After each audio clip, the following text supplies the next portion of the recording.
A ressurreição de nosso Senhor Jesus Cristo lê-se estes dias, como é costume, segundo cada um dos livros do Santo Evangelho. Na leitura de hoje ouvimos Jesus Cristo censurando os discípulos, primeiros membros seus, companheiros seus, porque não criam estar vivo aquele mesmo por cuja morte choravam. Pais da fé, mas ainda não fiéis. Mestres, e a terra inteira haveria de crer no que pregariam, pelo que, aliás, morreriam, mas ainda não criam. Não acreditavam ter ressuscitado aquele que haviam visto ressuscitando os mortos. Com razão, censurados. Ficavam patenteados a si mesmos, para saberem o que seriam por si mesmos os que muitos seriam graças a ele. E foi deste modo que Pedro se mostrou quem era. Quando iminente a paixão do Senhor, muito presumiu.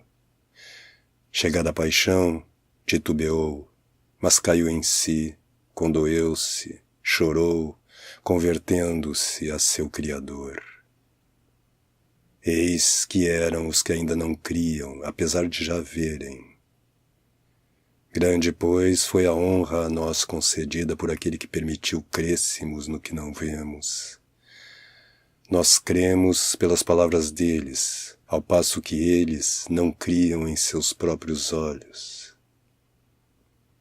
A ressurreição de nosso Senhor Jesus Cristo é a vida nova dos que creem em Jesus, e este é o mistério da sua paixão e ressurreição, que muito devíeis conhecer e celebrar. Porque não sem motivo desceu a vida até a morte. Não foi sem motivo que a fonte da vida, de onde se bebe para viver, bebeu desse cálice que não lhe convinha, porque a Cristo não convinha a morte. De onde veio a morte? Vamos investigar a origem da morte. O pai da morte é o pecado. Se nunca houvesse pecado, ninguém morreria. O primeiro homem recebeu a lei de Deus, isto é, um preceito de Deus, com a condição de que, se o observasse, viveria, e, se o violasse, morreria.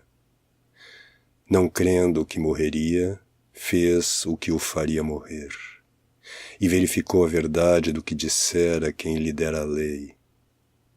Desde então, a morte. Desde então ainda a segunda morte após a primeira, isto é, após a morte temporal, a eterna morte. Sujeito a essa condição de morte, a essas leis do inferno, nasce todo homem. Mas, por causa desse mesmo homem, Deus se fez homem, para que não perecesse o homem. Não veio, pois, ligado às leis da morte, e por isso diz o Salmo, livre entre os mortos.